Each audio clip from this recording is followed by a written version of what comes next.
केंद्रीय गृहमंत्री अमित शहा हे महाराष्ट्र दौऱ्यावर आहेत। अमित शहा हे लालबागच्या राजाचं दर्शन सुद्धा घेणार आहेत। शिंदे फडणवीसांसह शेलारांच्या गणपतीचंही दर्शन घेणार आहेत। तर विधानसभा निवडणुकीसंदर्भातही आढावा घेण्याची शक्यता आहे। विधानसभेआधी भाजपच्या केंद्रीय नेत्यांकडून दौऱ्यांचा सपाटा सुरू असल्याचं पाहायला मिळतंय। आज संध्याकाळी अमित शहा हे मुंबईत येतील, तर सोमवारी बाप्पाचं दर्शन घेणार आहेत। ही तीन दृश्य आपण पाहतोय। एकीकडे अमित शहा यांची दृश्य आपण पाहतोय, जे आज मुंबईत पोहोचतील आणि उद्या मग दर्शन घेतील। खरं तर दरवर्षी ते लालबागच्या चरणी नतमस्तक होण्यासाठी येत असतात।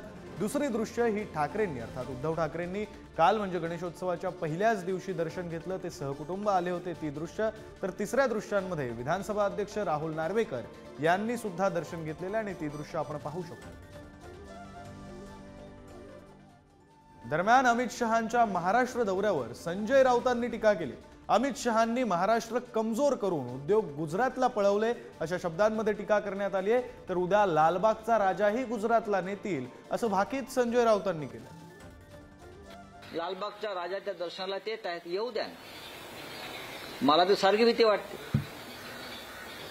भीती वाटते की ज्याप्रमाणे मुंबईतले अनेक उद्योग त्यांनी पळवले, गुजरातमध्ये अनेक संस्था पळवल्या गुजरातमध्ये, त्याप्रमाणे एक दिवस लालबागचा राजा पण गुजरातला नेणार नाहीत ना।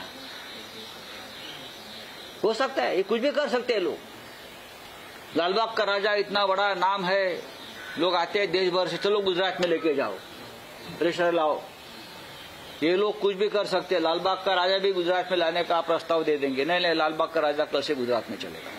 व्यापारी असं सतत म्हणून व्यापाऱ्यांना चोर असं दाखवून देणं हे चुकीचं आहे। तेव्हा या राज्यातील व्यापाऱ्यांनी येणाऱ्या निवडणुकांमध्ये संजय राऊत आणि त्यांच्या पक्षाला योग्य तो धडा हा शिकविलाच पाहिजे आणि देवाला सुद्धा स्वतःच्या राजकारणात ओढणं हे चुकीचं आहे हे दाखवून दिलं पाहिजे।